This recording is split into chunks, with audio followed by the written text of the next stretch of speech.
Yay! Welcome to the mustacheandthebeard.com. Two gray geeks changing the world, one post at a time. Yes, happy Blogoversary. This is our special edition video, Blogoversary number 3. You were going to say something. Yes, that it was our third anniversary. This will be our 430 some odd post, and we're going to probably divide this up into 2 parts, 3 parts maybe. And we're going to keep on doing this until we get it right. Yes. We're in the middle of Geektoberfest, year 4. Some horror for Halloween. Horrorween, yes. Halloween. Yes, we have Bubbly. We'll have a special guest in Lance the OMG. Our good friend. Yes, we have... And contributing editor. Yes, we will list our 25 favorite private detectives throughout various media, books, movies, TVs, comic books, and radio. Yeah, because last year we did spaceships. Yes, we did. We did our top 25 spaceships. And this year, Lance will be joining us for that. So, welcome to the Mustache and the Beard, a special edition. My name is Louis Matos. I am the Mustache. And as always, I am joined here with my partner in crime, my PIC, my bestest booger buddy. We share everything. Junior Figueroa, a.k.a. The Beard, coming to you live, because we are alive, Yes. despite... And we have light. We have power, we have water, despite Luma's best efforts to kill us, we are still alive and kicking and making videos for you. Yes. Because that's how much we love you. Yes, Blogoversary. We've been doing this for 3 years. And still with the same pots and pans. And we still haven't grown up. Yeah, I don't think that's going to happen. That's not gonna happen. All right. As usual, we got to have some bubbly. Bubbly. Oh, my God. And as usual, it takes us a while to get this done. Why they make it so difficult? I guess because they want to make you... Anticipation, yeah. Like, this is going to be good. I think last time you're the one that opened it. Yeah, that's what I'm saying. I had just as much trouble. Okay. I had just as much trouble. Yeah, because this aluminum, it's aluminum foil, but the foil is like... It doesn't want to come off. It's adhering to this thing.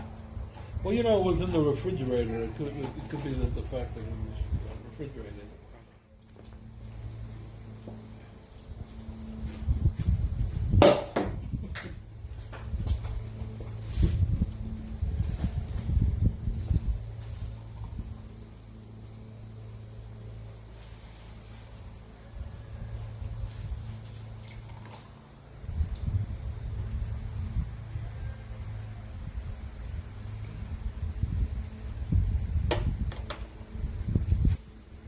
So another 400 posts. Another 3 years plus. Mm-hmm.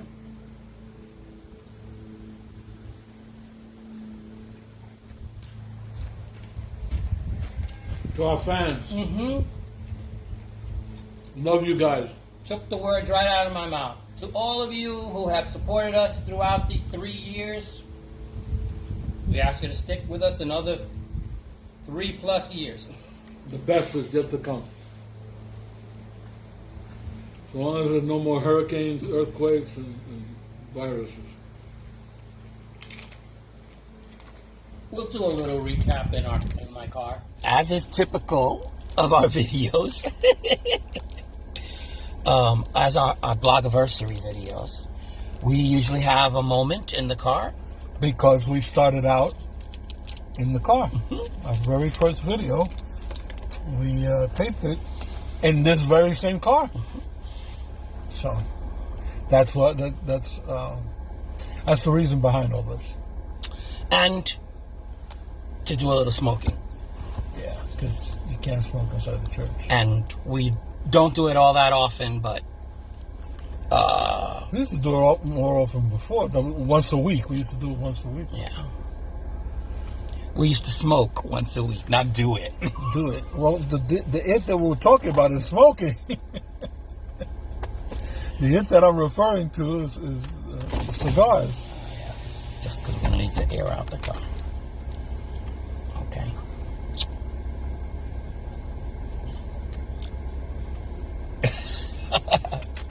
Let me close the windows again. The wind? Uh-huh. Yeah.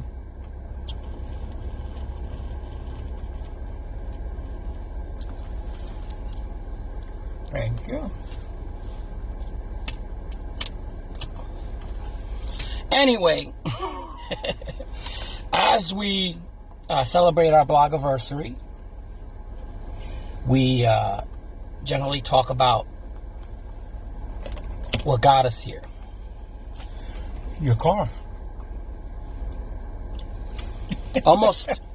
Well, it's been exactly 3 years, right? And we've been doing this for 3 years, and we're going to keep on doing it until we get it right. And 430 posts later. 430 posts. 430. 430. That's right. I can't get enough of saying that.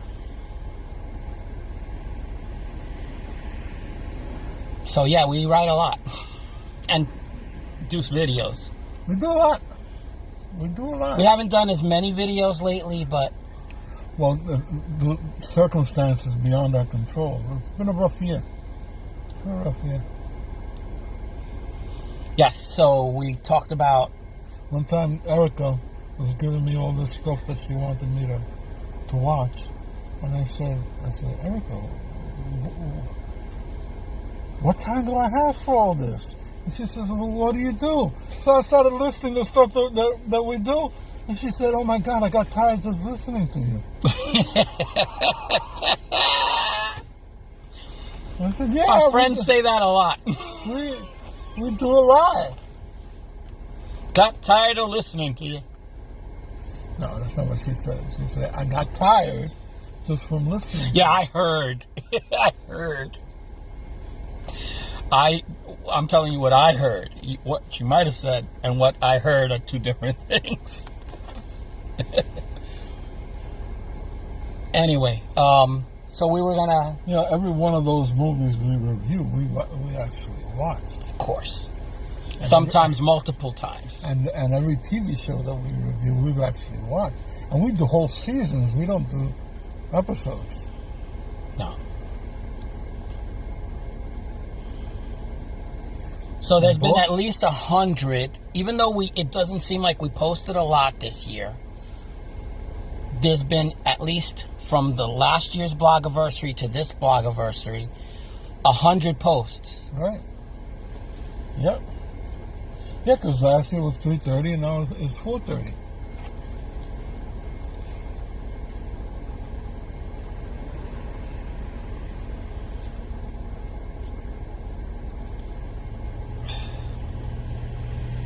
We've had a lot of stuff happening, of course. Fiona, the blackout that, never ended. 3 weeks, no power. 24 days. Not fun. No power. And for some of those days, we didn't have water either. Yeah, in the beginning. In the beginning, we didn't have, for about a week, we didn't have water. And then, no lie, the day that I got power is the day I lost water again. Yeah, that's true, too. He got power and lost water.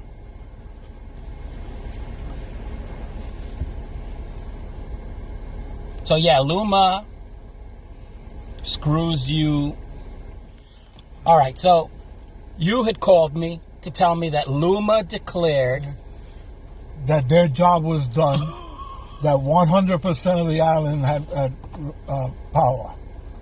Now, they're saying this while you and I still have don't no have power. So and the entire neighborhood, I know, right, the whole barrio didn't have power. Didn't have power. So it's an out and out lie. So I got upset and I called Lewis, and then I forwarded the public announcement so that he could see it for himself. Because when I told you said, how the hell could they say that? I sent it to so Lewis goes and calls them for the purpose of complaining, right? Of calling them outright liars, right, because I was mad. So then what happens? And so the phone is answered, and they said, Luma here, are you calling to pay your bill? I was like, the sheer audacity of them saying, yeah, pay your bill and then you can complain. No, I was like, I have no power. Your announcement is a lie. Oh, where do you live? And I told them, Guaniquilla is the barrio in Cabo Rojo. And 80% of Cabo Rojo has power. And I was like, 20% does not. Exactly. And I know my girlfriend didn't have power in Monte Grande. And I know that in your barrio, which is Llanos Tuna, we didn't have power. There was no power. So wait a second. 80% of the barrio, of the town, has power, but 3 of the barrios that I know of do not have power. So it's like, and how does any of that translated to 100%? Yes, power has been restored. Yes. What is the math does not agree with me. So, and I'm a math teacher. So I was like, there's no way. And she goes, yeah, I know. So I was like, wait, so and yet you still declared it, so it's a lie. And she goes, well, not technically, because 97%. No, but you said 100%. Exactly. So, of course, I'm arguing with them. And so what, I don't think I was the only one. No. Because they changed the announcement. Yeah, right. But it was after your call, They changed the announcement and 97% of the island has power.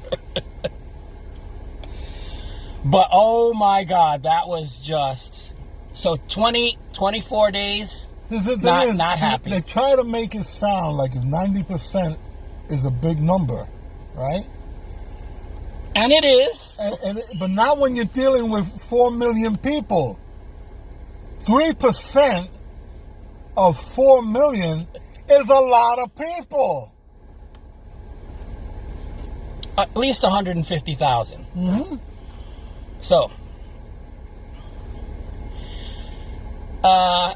So that was one of the things that we had to deal with.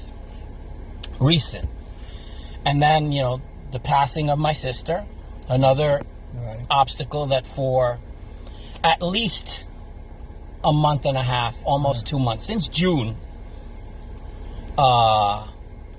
it's been difficult to function. And before that, it was your dad got married. That took up a lot of time. There was a lot of things. It ain't every day that the father gets married. No, and good thing, got to see my Virginia and also Carrie, and Carrie did a video with us. Right. Virginia didn't do a video with us because she was only here one day. But even so, it was good to see her. I didn't know it was going to be the last time I saw her, but oh well. I got a girlfriend. And lost a girlfriend. Because I don't mean it's not funny. It's ironic funny. Yeah, she went to London where she could make some more money than here. She was she got a job. She's out of work, and she got a job in London, so she moved to the UK. And yeah, it's not fair to put a long distance relationship on a 6-week relationship.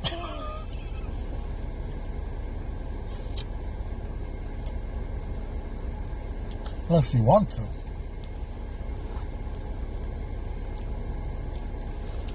Still, there's a lot. Well, the biggie was the 3 weeks. Yeah. We also got a blackout. Earlier in the year. Had a 2-day island-wide blackout. So tell me again how Luma is great and Lance! That's another thing we got this year. The OMG. The OMG.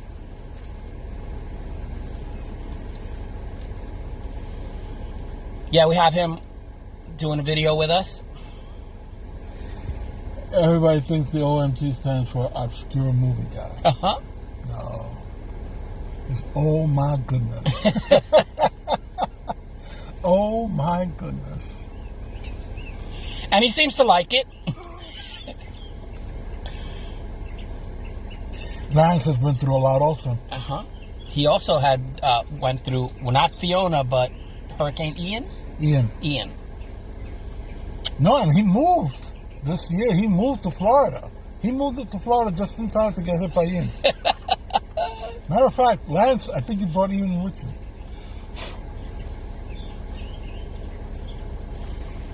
Yeah, he's been a contributor to the site. We really appreciate it.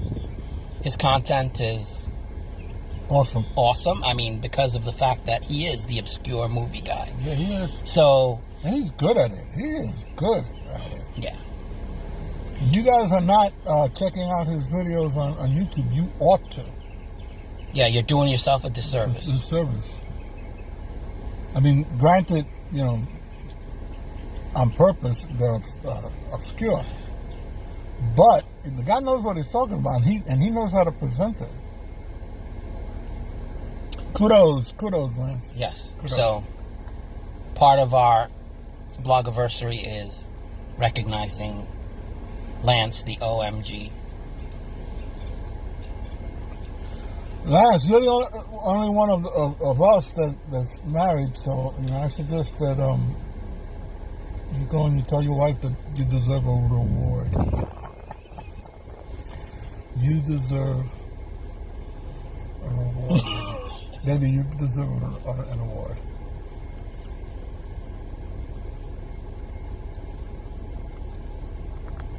Yeah, Lance. Don't say you Lance deserve the award. No. The wife. She deserves the award. Oh God. Okay. So yeah, it's been a long year. We had some good things also. I got an opportunity to submit a novella. I was invited by an agent to submit a novella to a contest. But I already got my rejection. But they came looking to me, so that's not bad. No. I still, in doing that, we're also working on a novel. Oh, excuse me. Yeah, so we already have it plotted. It's just now to the actual nuts and bolts of it. Putting the meat on it. I still recovered, you know, from those 3 weeks. Physically, I'm talking about. Yeah. I'm still feeling run down. Yeah, it was rough. And I mean, most people know it's rough because of all the sympathetic, like, awes. Yeah, oh my God, they're like, oh my God. And all the people that were, like, coming to Puerto Rico and changed their minds. Yeah. The ones that I feel bad for, both here and in Florida, were the people that were here on vacation and got hit by this. Yeah. They thought the pandemic was over. After 2 years, they were like, let's go have some fun. Where do we go? Let's go where the beach is. Uh-huh. Which is, Puerto Rico and Florida.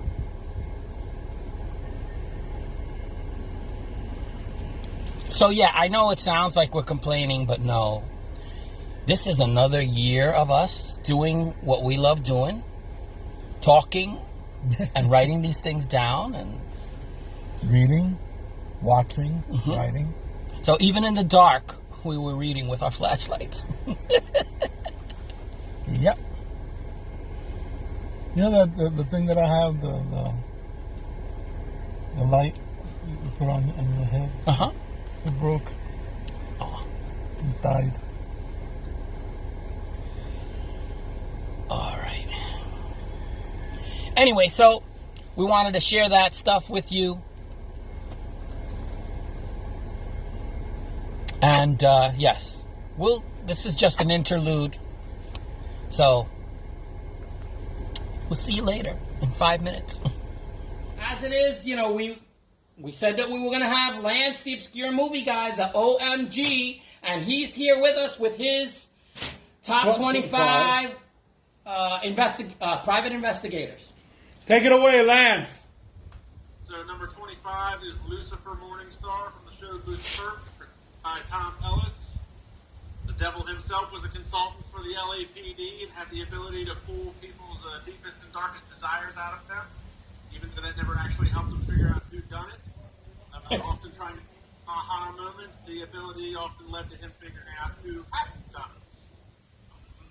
And number 24 will be Dex Perios, the short-lived show Stumptown that was on ABC, portrayed by Kobe Smulders. Perios was a sharp-witted Marine veteran with a gambling and drinking problem and struggled with PTSD. She couldn't hold a steady job, but using her experience from military intelligence, she became a PI to solve issues for people that the police couldn't often get involved with. Oh, that's a girl. Yes, indeed. Very good one. 23, I put down John Shaft. Oh. PI list without Shaft on there. But Yeah, he's on mine too. I put him high up on the list because he's more action star than private detective. Yes. But his deductive skills are showcased a lot better in the novels than they were in the movies. Yeah. Yeah, I agree. 22, Veronica Mars. I put her on there because of the pop culture phenomenon that she was. 472 episodes. My only problem with Veronica Mars is that her cases that she often did was specifically catered towards her. After her best friend Louie's murdered, she takes it upon herself to solve the murder, and doing that would kind of be like the norm for Mars, doing cases that were personal specifically to her from her friend. And then 21, I did Rick Castle, the show Castle, 173 episodes over 8 seasons on ABC, portrayed by the incredible Nathan Fillion. Castle was a mystery novelist, which is pretty normal, it seems like, for a lot of these PIs. And he was originally brought in by the NYPD for questioning on a copycat murder based on one of his novels. He then helped solve the case and then would continue to do so throughout the course of the show. And Rick Castle was typically picked as the name because it sounded like Rich Asshole. Okay. Didn't know that. Oh, thank you for sharing that. All right, and so that's your first 5? His techniques generally annoyed his colleagues, but he did what he did to get the job done. Okay. So, 25 to 21. Yeah, I never watched that show, so I have no idea. You're kidding me. You're kidding me. Never watched that show, sorry. Even though it has Nathan Fillion, I know. Oh, my God. You need to catch up. All right. Okay, my turn? Moving right along. Okay. Your first 25. My Your first 25. 5. Okay. Number 25, I have Milo March. He's not a private eye. He is a freelance insurance investigator, an insurance investigator for hire. His first appearance was in a novel called Hangman's Harvest, which was also called Don't Get Caught. Yeah. That's 1952. Okay. Okay. His claim to fame, the covers had him looking like James Coburn, right, from Our Man Flint. Oh, cool. And I'll be honest with you, that's why I picked up the first book. Okay. Was because it looked like James Coburn. But Yep. then I read it and I loved it, and I kept on buying the series. I was always upset that they never got made into a movie or a TV show or anything like that. I always thought it was like prime material, but that's it. But here's my 25. Number 24 is Frank Cannon. Ah. First appearance from the Cannon TV series, 1971, Private Eye. And his claim to fame is we've had wheelchair detectives, we've had blind detectives, we've had old detectives.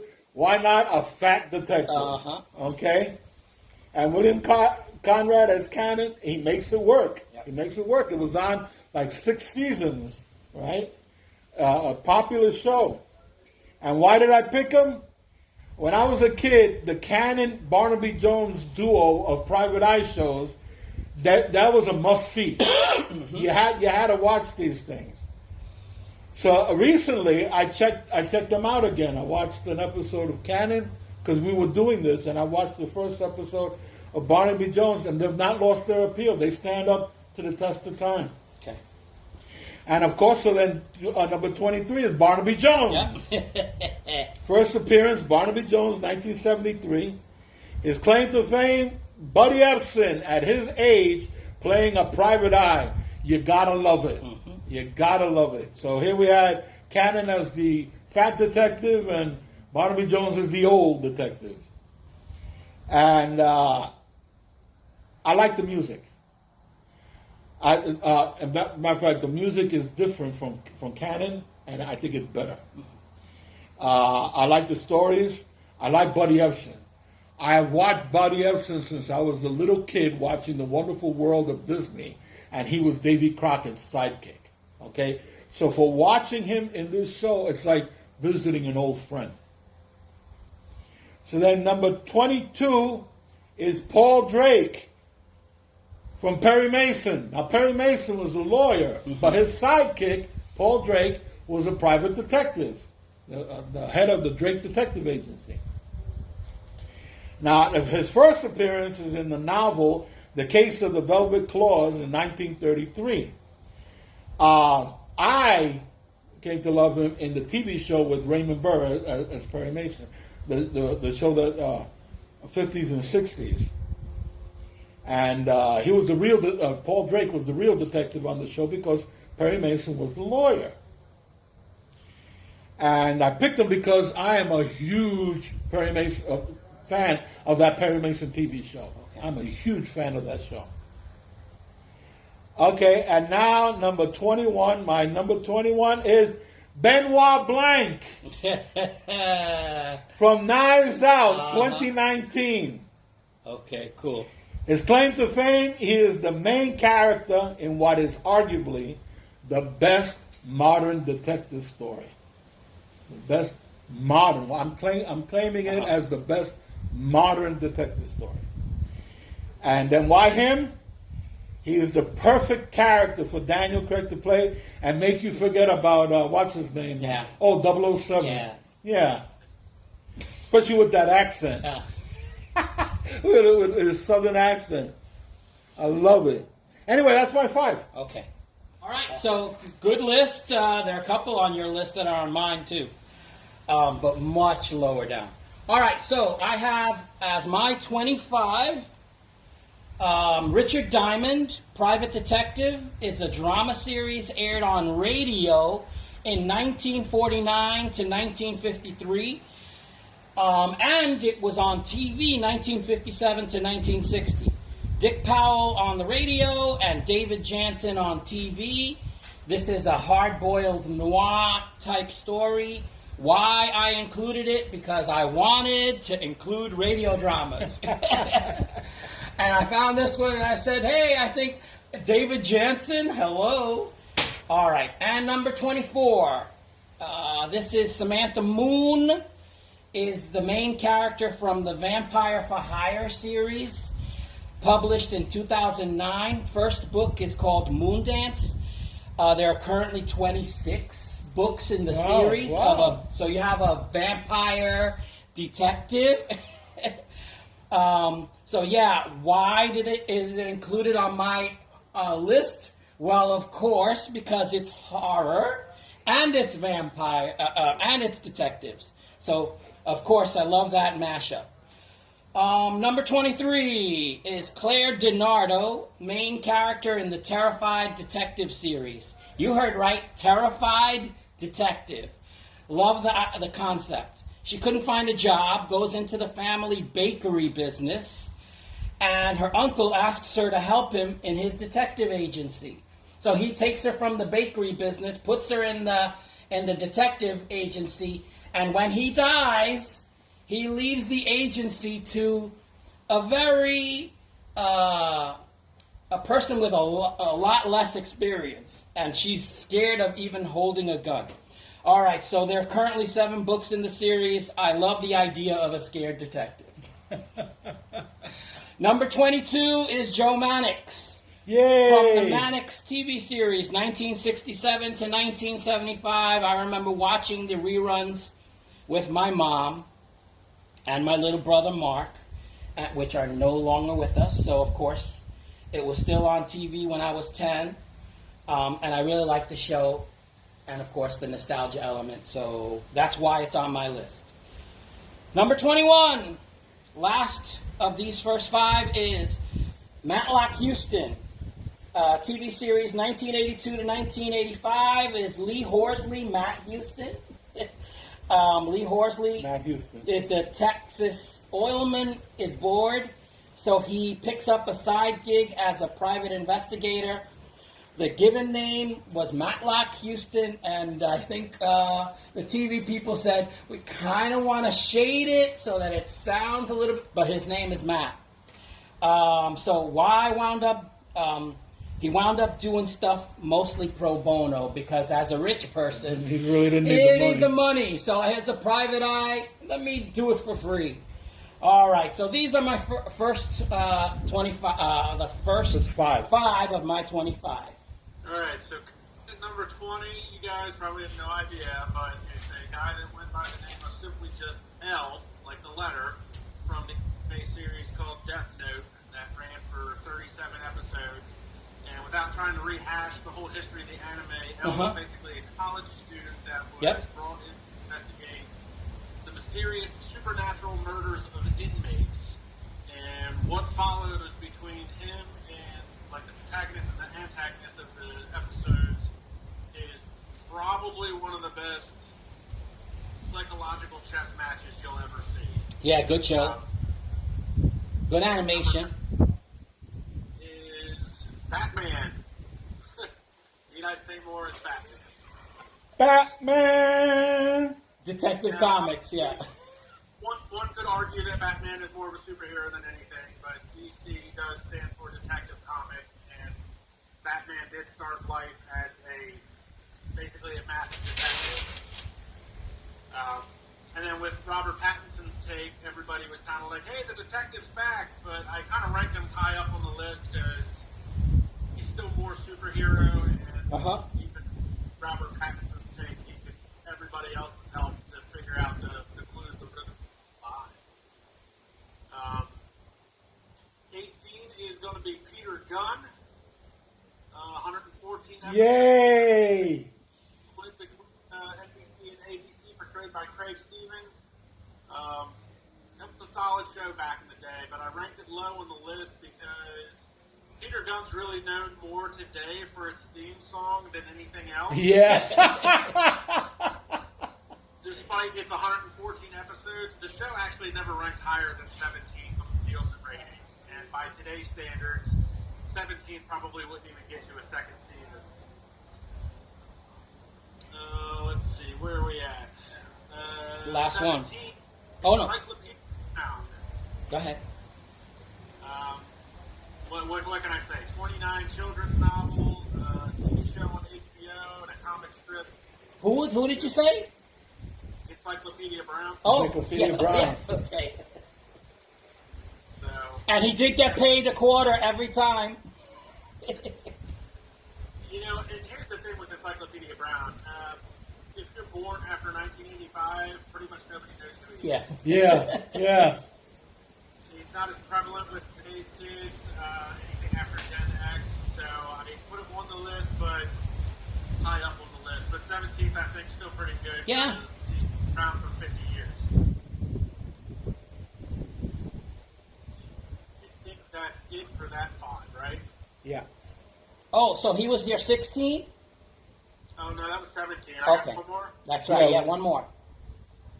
16 is Z.I. Warshawski. Yeah! Yay! She's on my list too. Go ahead. Novels, 4 short story collections, and 4 radio dramas for Louis over there. The problem with Warshawski is that she doesn't get enough credit, and that's why I ranked her so high up on the list. But unless you're like into TIs and you're a part of the in crowd, you have no idea who Warshawski is. Yeah. But it's a character that is begging for a screen adaptation, a proper screen adaptation, not that Kathleen Turner. Yeah. More comedy than anything else. Yeah, so that's 21 to 16. But yeah, V.I. Warshawski is begging for a proper screen adaptation. Awesome. My number 20 is Ma Precious Ramaxi from the number 1 Lady Detectives Agency. Oh! First appearance in the novel, the number 1 Ladies Detective Agency in 1998. Now her claim to fame is, to my mind, this is the first female private eye in Africa ever created. Probably. Okay? And why did I pick her? Because Ma Ramaxi and her show made me want to visit Botswana, and it's in my bucket list. Okay, now I have 2, 19 and 18 together. Okay. It is the 2 detectives from the TV show 77 Sunset Strip, Stuart Bailey and Jeff Spencer. And they would alternate. One week it would be one and one with the other, and occasionally the partners would team up.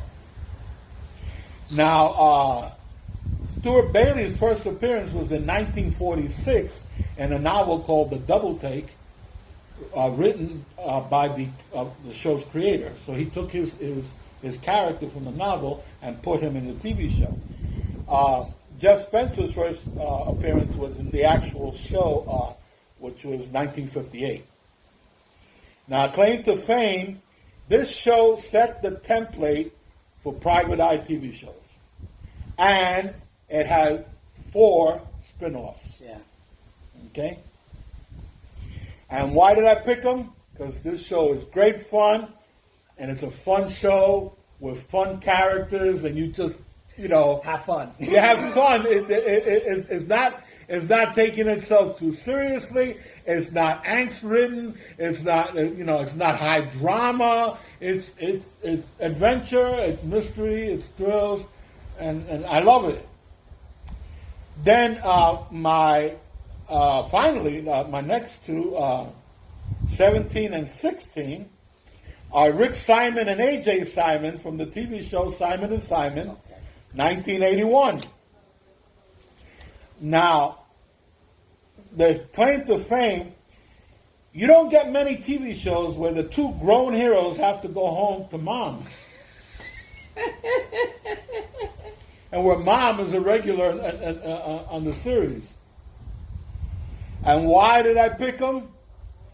I'll be honest with you, having a brother, I related to this show in a big way. When this show was on, I related to it in a big way because of me and my brother. So anyway, that's my next 5. That's All my right. next 5. Woo! Yeah. My next 5, we'll start with number 20, and it'll be Luke Cage. Not the TV show from Netflix, but 1972, the Marvel comic.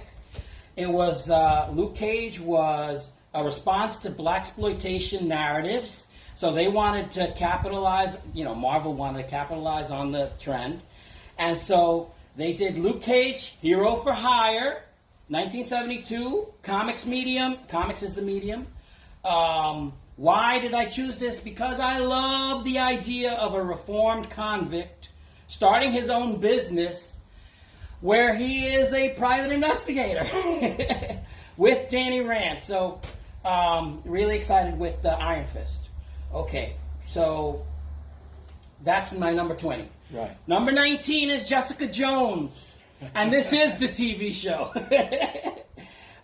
Because, in November 2001, she was in the comics as Alias Number 1. That was the comic book. But in the TV show, she was played by Kristen Ritter. And I love me some Kristen Ritter. All right, so TV is the medium. Yeah, I put a look, Lance. And why? Because I love the show, very noir, and of course because of Kristen Ritter. All right, moving right along to number 18 is David Addison from the Moonlighting TV series. March 3rd, 1985 until 1989, so it was 4 seasons, I'm sorry. Bruce Willis's coming out party, because before then, Bruce Willis who? Then Sybil Shepherd and him and her together had this dramedy, City of Angels Detective Agency. And it was really her show. It was really It was really her, but he was hilarious, and so of course he stole the show. He became, an action star, because that's what happens. Number 17 is Bill Hodges from Stephen King's Mr. Mercedes, Finders Keepers, and End of Watch, published in 2014. Originally, he was a cop. He failed to solve his last case, which was Mr. Mercedes. Killer who killed people by running them over. And then he becomes a private eye because he was taunted into it, because he was happy to be retired, but the killer taunted him into coming out of retirement, and so he's able to, solve it. Yeah, spoiler alert. All right, number 16, my last one for this group is Nero Wolfe and Archie Goodwin together, 47 books. Yes, because he's the guy that has the young guy go out and do stuff, and he's the fat lazy dude that is in the house, and he gets all the credit. Now, mind you, he says, describe what happened. He describes it, and he goes, "Oh, this is who killed him." Yeah, he is the one who figures it out. Yes. So why? Because it's kind of funny to have one guy that sends a dude to investigate, and he describes the scene for Nero to solve. So that's my next 5. Because we know anticipate this is going to be a long video, we decided to do 2 parts. So we're going to close this part. So in closing this part, is there a wise missive that you have with us, oh wise and bearded one? No, I just want to let our viewers know that thus ends another continuing drama in the series that we call The Mustache and the Beard. Brought to you by our new sponsor, the laundry detergent, Fug. That's Phug. And remember, if Tide can't get it out, Fug it.